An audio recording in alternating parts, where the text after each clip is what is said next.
The wind was quiet that morning, moving slowly across the old house as if it had learned long ago to respect silence. Some houses remember laughter. Some remember footsteps. And some remember secrets that breathe under foundations built by hands that are no longer alive to defend them. I am writing this because truth does not disappear when people try to bury it. It waits inside paper, inside memory. Inside walls that were built too carefully by someone who knew that someday someone else would need to find what was hidden. 5 years is a long time to carry a promise made to a man who knew he would not be there to explain himself. My husband handed me the envelope after dinner one evening. The television was murmuring in the background.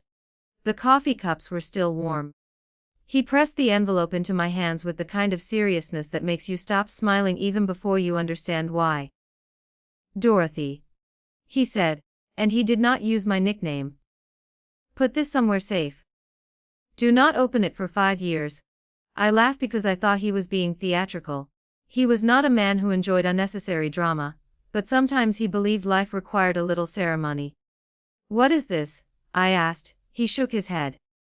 "If I explain now, it changes things." That was all he said. I promised him. Promises given in quiet kitchens carry more weight than promises shouted across mountains. I placed the envelope inside the cedar chest beneath the wedding quilt. And I waited. 5 years passed the way time passes when you are not looking directly at it. There were mornings spent planting crocuses in soil that smelled like rain even when it was dry. There were Sundays with pot roast and children running across floors that had known 3 generations of footsteps. There were nights when I listened to the house breathe around me, and told myself that happiness is not loud. Happiness is simply the absence of fear. Then the 5th year arrived. And the morning of the opening. My hands were shaking when I removed the envelope from the chest. I told myself it was arthritis. Old women are allowed small excuses when confronting things that are bigger than their comfort. The index card inside was written in my husband's handwriting. Careful, precise.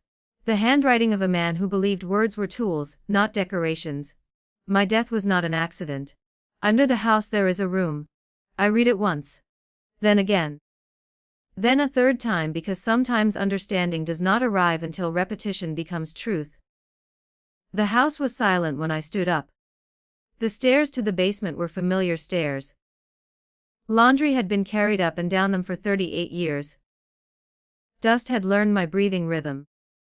The light bulb on the pull cord flickered slightly when I touched it.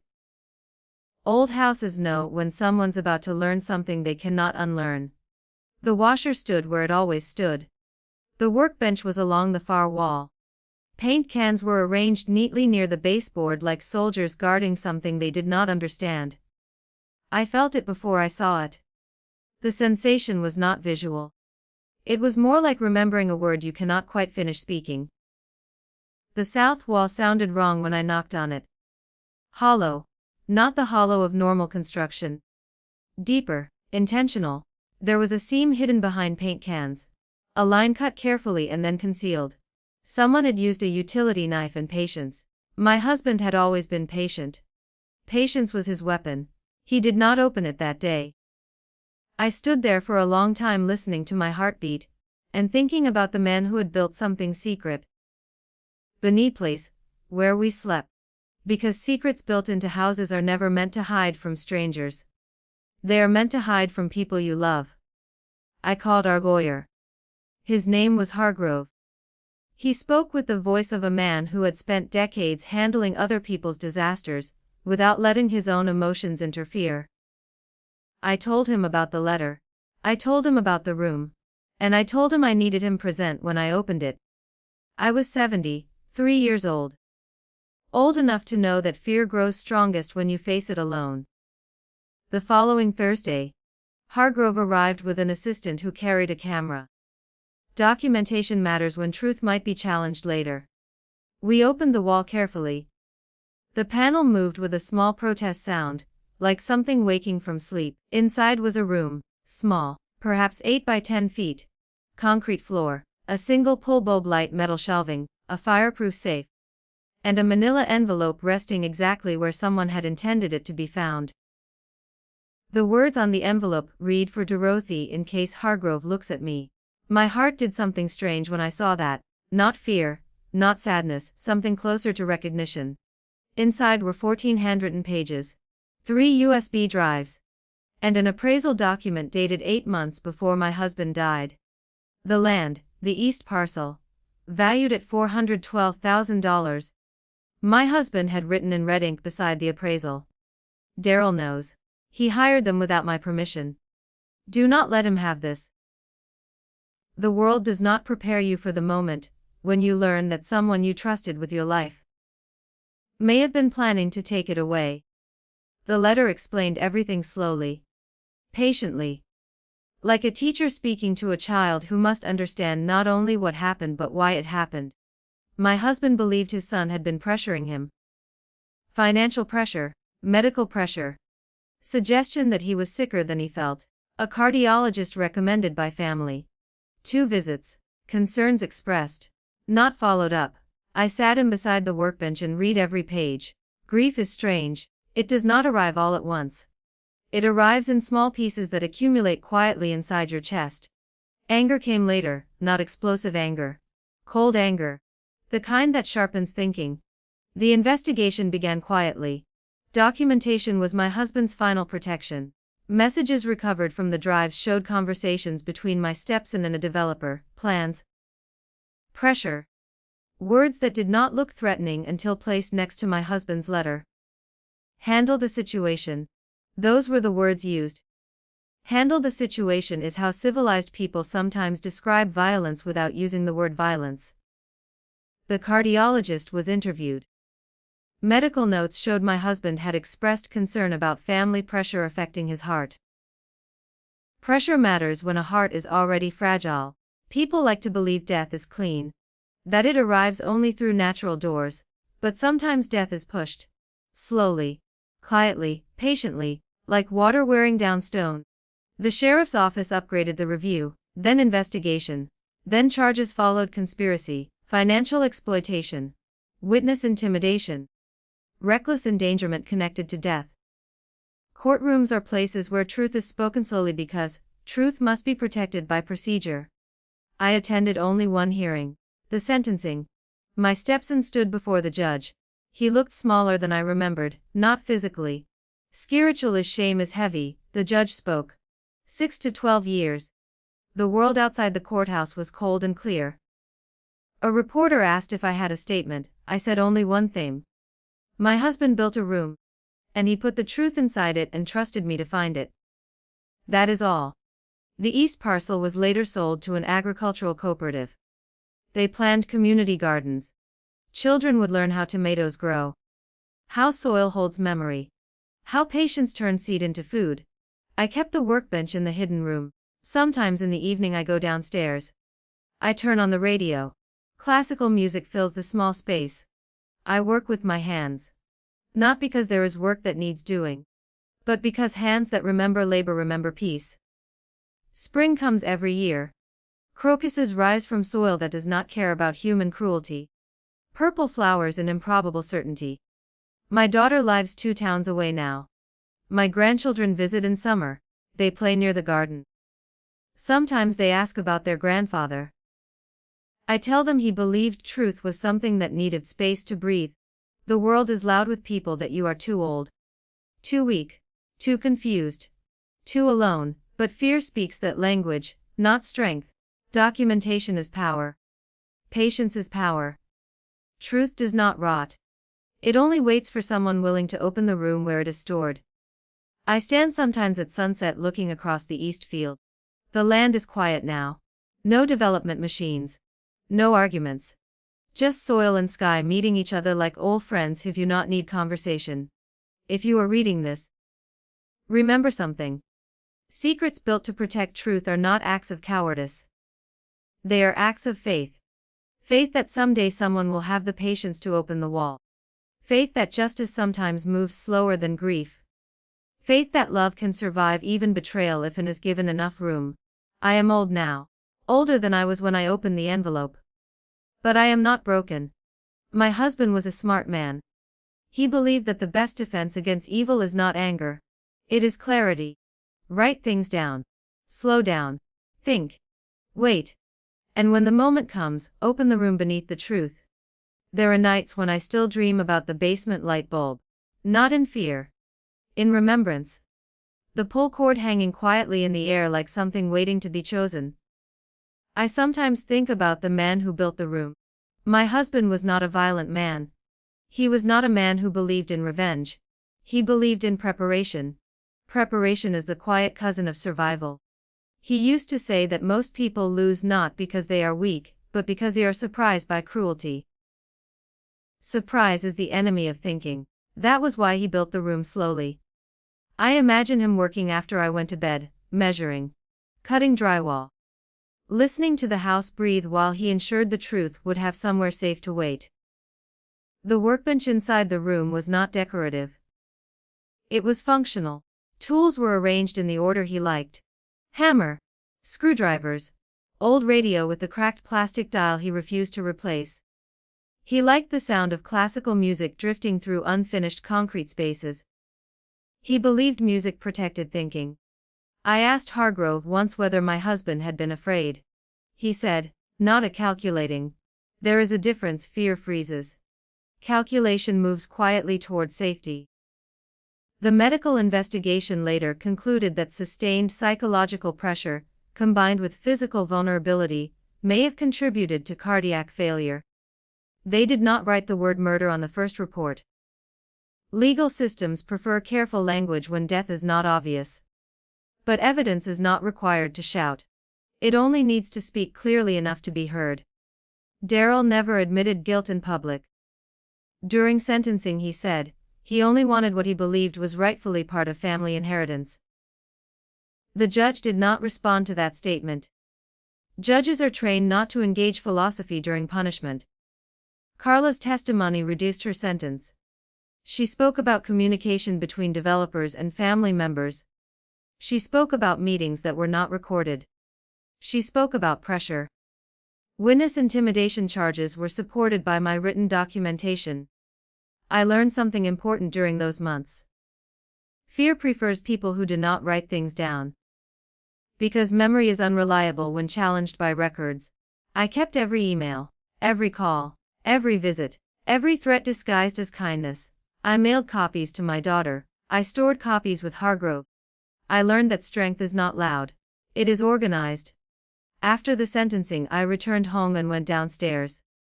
The hidden room smelled faintly of old wood and dust that had settled patiently over years. I turned on the radio. The classical station was playing something gentle that sounded like early spring water moving under ice. I sat on the workbench chair and spoke quietly. "Thank you," I said. I do not know if I was speaking to my husband or to the version of the past that had finally finished hurting me. Sometimes closure is not a door that locks. It is a room that stops echoing. My granddaughter Clara asked me once whether I was angry at Darrell. I thought about it. Anger is easy when it is fresh, but long anger is heavy.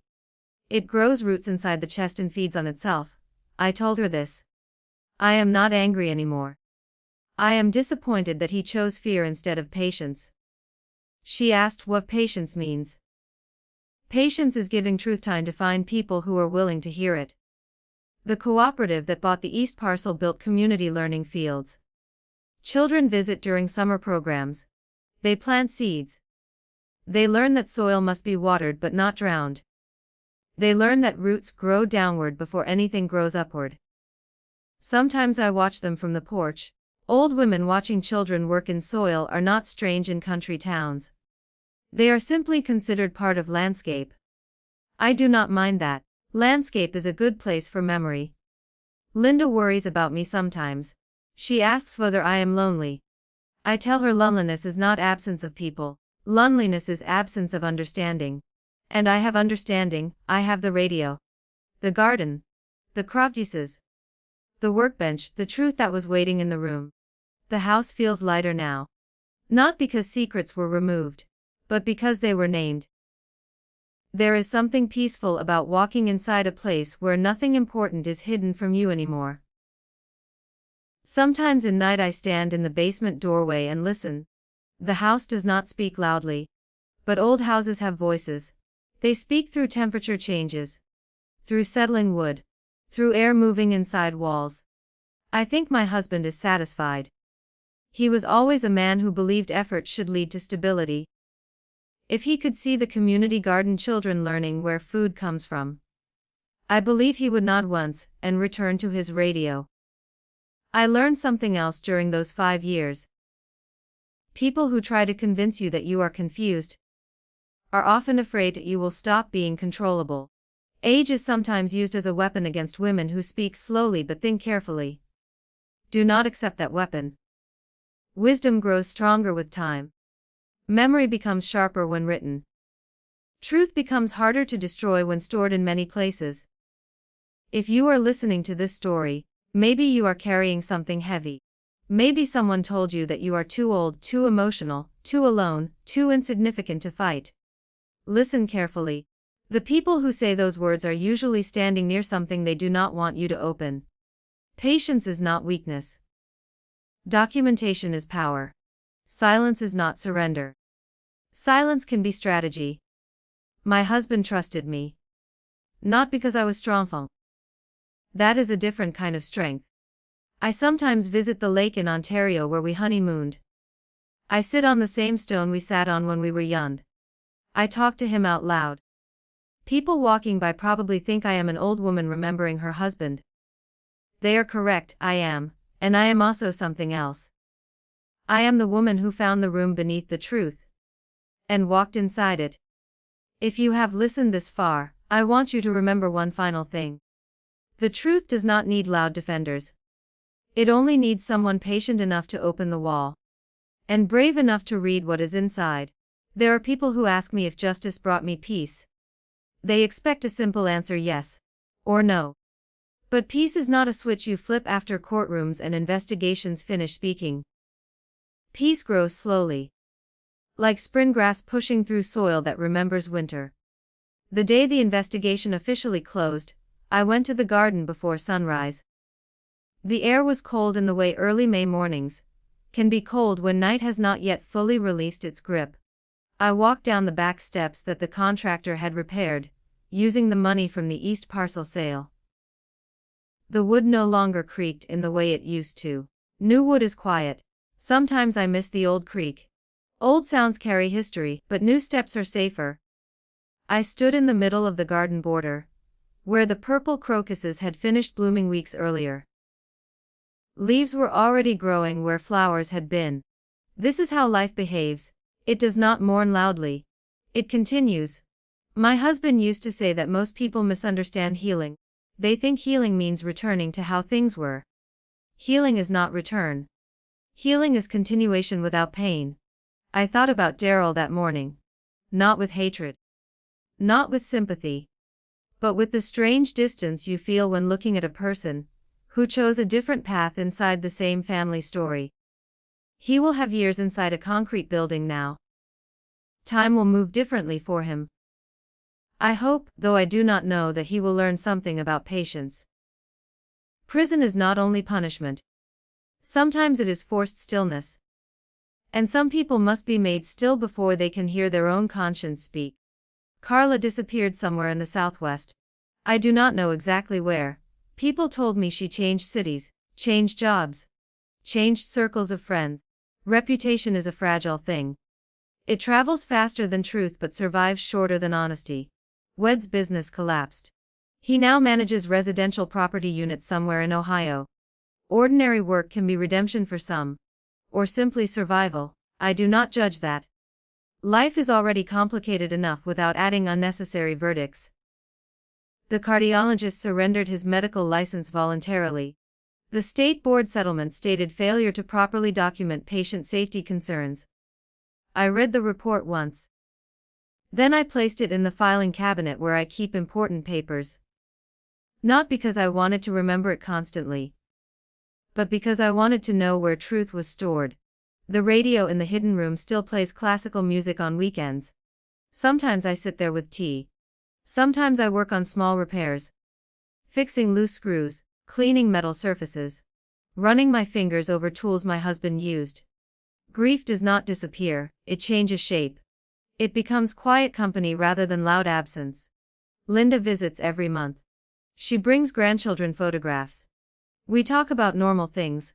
School, weather, gardening. Her children like the community learning fields.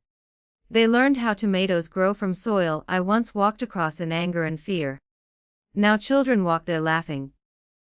That is a better ending than revenge. Someone once asked me whether I regret not confronting Daryl emotionally during the investigation. I thought about it carefully. Confrontation satisfies anger. It does not build safety. Safety was my objective.